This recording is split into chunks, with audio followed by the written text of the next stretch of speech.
Changeling of the Guard, written by V. Drake 77, narrated by Equinox 3141. Chapter 41, Bard at the Moon. Princess Luna's acclimatization to Equestria was not without issue even in those first days.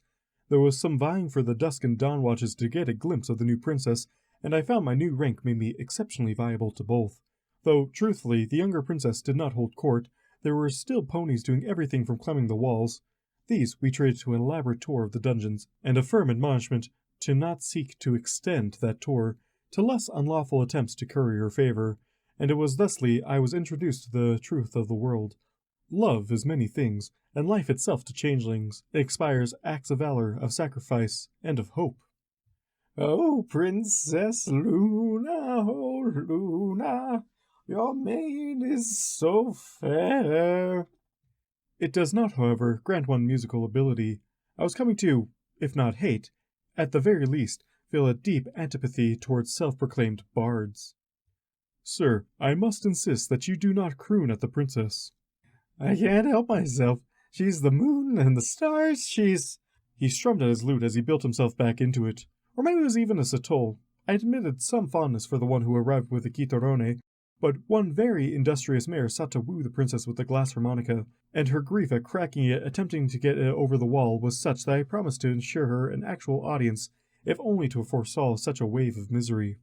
Sir, call her your light in the darkness, and I am authorized to beat you soundly. Been said? At length. You are the third this week, and I would not be adverse to your continuation, but be forewarned of the consequences. Oh, but she's so...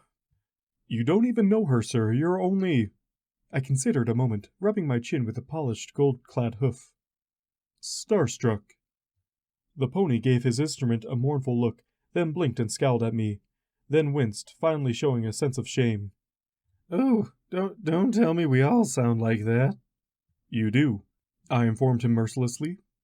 The princess is not even in this tower tonight. She has guests who, unlike yourself, went through the trouble of registering and having themselves formally announced.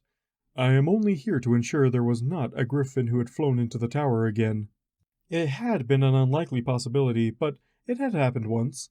Griffins were not known to be charitable or jovial in general, and one who was concussed was apparently considerably more aggressive than usual. It had taken 4 strong guards and a trail of seeds to lead the poor fellow to a hospital. We later learned that he thought he'd died and gone to Tartarus upon seeing the Thestrals. It consistently amazed me how few individuals actually interacted with the bat-winged Pegasi, and other species seemed to doubt their very existence, and those that did, well, Thestrals did not generally approve of being called vamponies. The self-proclaimed bard wilted further.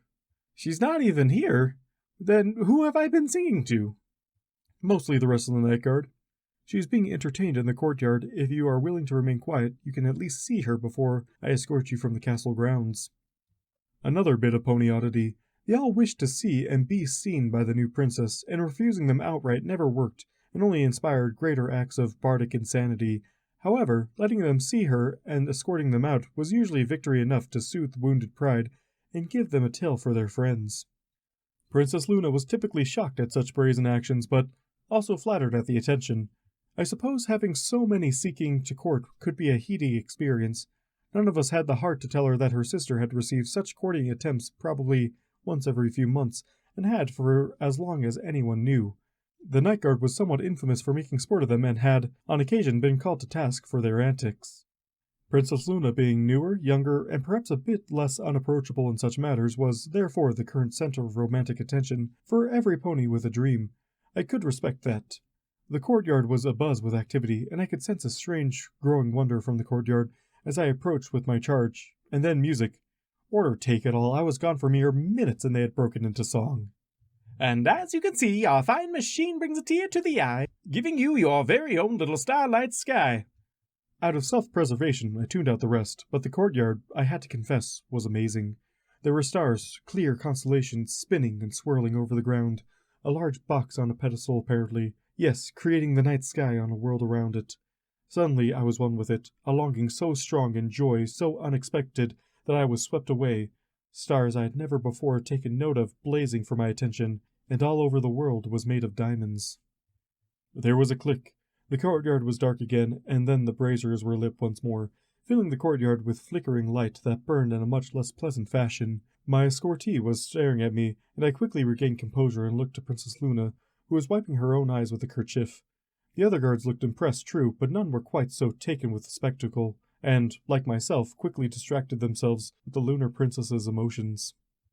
"A truly wondrous show. Would that I could show it to the world."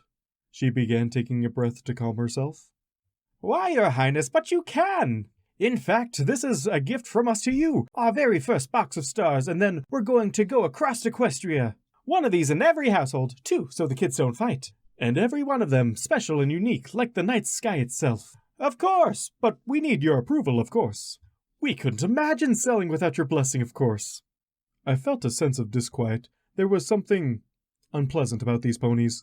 I could not put my hoof on it, but I sensed something, certainly. Not wickedness, but certainly nothing I liked. The princess, quite overwhelmed, nodded eagerly. "You have it, then?" Now, about the box, there's a few things we need to mention. Very delicate, complicated insides you can't imagine. 1 in a million precision work. Can't be left in the light. I found myself scowling. I would have to look into the business of these lookalikes. Something about Bilkmore Incorporated did not sit well with me. Princess Luna did not entertain for several nights afterwards, and the night guard had little difficulty maintaining the peace of the castle. I'm just saying, it doesn't make sense. She pays her fines, she apologizes to Stornos, she even helps replace the stools after the bar fight. She's a good chick. Why does she keep breaking the law? Bolt complained, aggravated. Right, you keep saying that. The on-duty officer, Lieutenant Sharptack, sighed, pushing Stu with a telekinetically held spoon. She only seems to get in trouble when you're on shift. It's looking kind of bad, Sergeant Bold. You've arrested more griffins than any other God's pony in history. There's implications. But I'm not a speciesist. It's just one griffin and she's actually breaking the law. Bolt slammed a hoof down, and I caught my drink, giving him a brief scowl. Well then, explain what's going on here, because honestly, I'm starting to wonder if it walks like a duck. Actually, I can answer that, sir. I cut in. Bolt's first arrest involved a unique circumstance.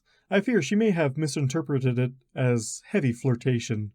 Excuse me? Wispy barked. I hesitated. Were she and Bolt dating again? Still? Or was this another break? It was a weekday, the second week of the month, and it was after the summer sun celebration. Yes, not together, but considering it, as I'd not caught them in a supply closet yesterday, which was a full 2 days earlier than they usually got back together, officially, something to ponder, I suppose. Courtship rituals between Pegasi and Earth ponies are beyond strange. Cadence had declared she would accept no more bets for the two of them because they were exclusive, even when they claimed they wanted to see other ponies. It was honestly more intriguing than some of the plays Topaz and I had seen. She says they're playing four-dimensional hard to get. I can't even begin to guess what that means, but Shining agreed and was oddly pleased by the terminology. Yes, Bolt damaged his armor showing off. Griffins enjoy physical displays of prowess as courting. Sergeant Bigflink did not so much, push her buttons, as it is that he typed a very improper letter with a great deal of bad grammar. I nodded, thinking that this was a decent allegory. The others stared. Perhaps not. Wait, you're saying she thinks I'm into this? But I'm not. I mean, maybe, but no. Wispy cut her eyes at Bold, rear hoof beginning to tap a sharp beat. Have a care, Bold. Either way, I'm not sure you should be egging her on. I'm not. Idle, back me up. If Bold were egging her on, I believe that would be a hate crime. The others stared again. Wispy groaned, putting her head in her hooves. Lieutenant Sharptack tilted his head, giving off waves of amusement and shock in almost equal measures. Really? I'm not going to egg her. I don't even know the mare, but whatever. Oh, my Faust, Wispy murmured into her hooves. See what you've done, Hooves? Sea-Tac, you never know what sets these up. Oi, Gretel. There was a squawk of acknowledgement from down the cell block. Stop breaking the law. I'm seeing someone already. I perked up. Perhaps they were back together again. How nice. I would have to update Cadence.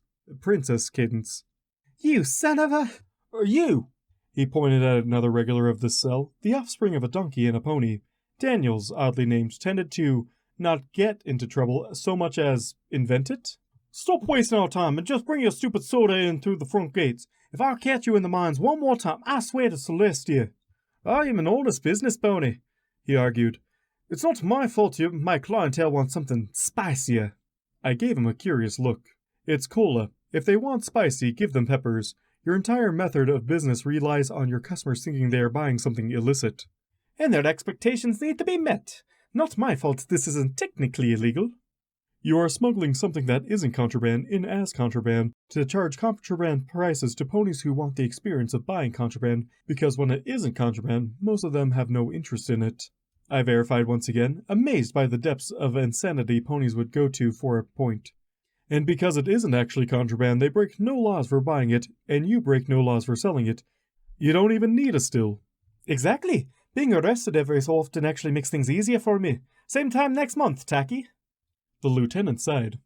The Crown does not choose to pursue legal action against your trespass, and once your cargo is searched, I'm sure we will find the contents of your cart and fake still to be legally documented and against no law. Your mask and your cape are to be returned to you when we're done. There was rote familiarity with the phrasing. Please find another way to conduct your business that does not involve a guard.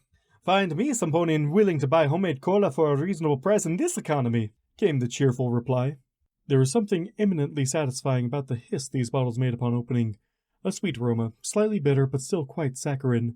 The burn left something to be desired. Perhaps too much carbonation, but just sweet enough for my palate. Perhaps half sugar per volume.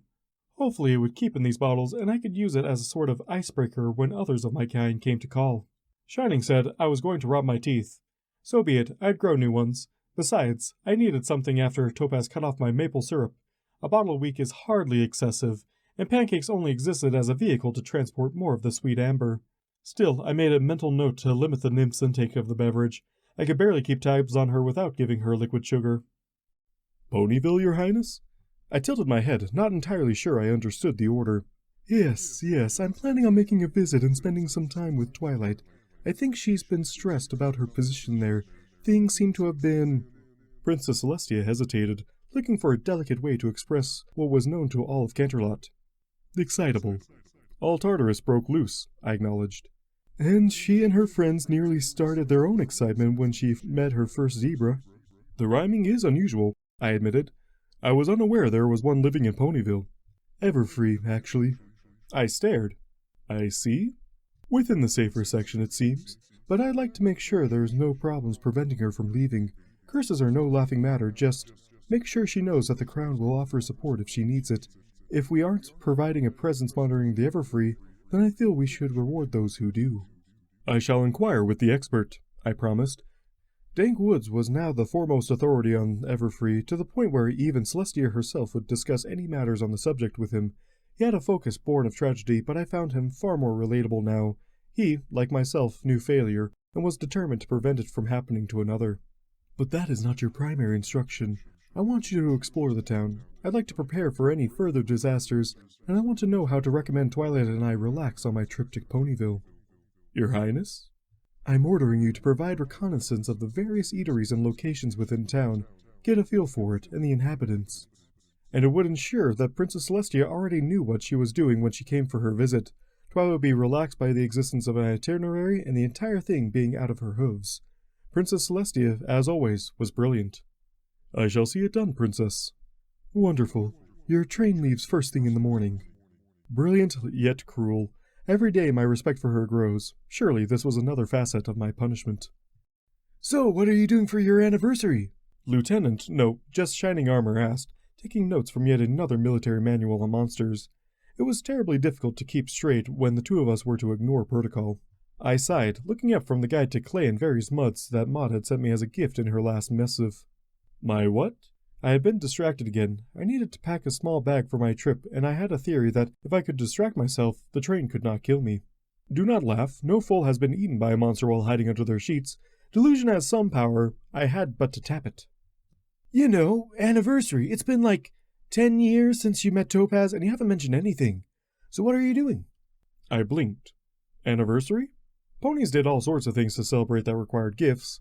Birthdays and hearts-warming and yearly celebrations of marriage I knew, but 10 years as friends?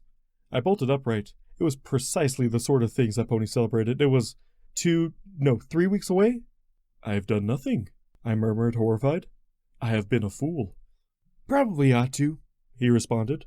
Thought about asking Cadence officially to get engaged for ours, but I'm pretty sure there's a law about how long a princess can be engaged. There is. You should do it anyways. It is improper to make a lady wait. She tell you to say that? I have been given ample coaching to ensure you get moving in the matter from many sources. Your mother, Katie herself, Katie again through Topaz, Honeydew, Wispy, Bold, and Princess Celestia. Shining fell off his bed, book forgotten. Not a military monster manual, but one with the numbers. What did she say? Nothing I will repeat, I told him disapproving. You know full well that we do not reveal that which is discussed in confidence. Katie discusses all sorts of things with you. I nodded. To my everlasting horror, please marry her before you both go insane. Working on it. Shining gave me a roguish grin, and he was, I had to admit. The four of us were among the fittest and most well-trained of the Guard, and Shining could list every major military operation in equestrian history, every captain of the Guard to the time before Equestria existed.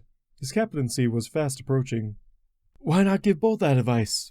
Because Wispy will tie me in a knot if I spoil her fun. I hesitated. Before I go on my business, could you look into these star boxes? Sure thing. You want one? They're all the rage. Mom was going to get Dad one as a joke till she saw the price. Seems like they keep going up. Your father who works in the observatory and sees stars literally every night?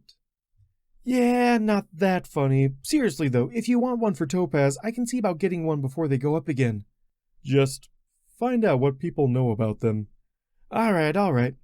He offered a hoof, and I gave him a quick bro hoof in return. Good luck. Hope the train doesn't eat you. I glared. Some things just weren't funny.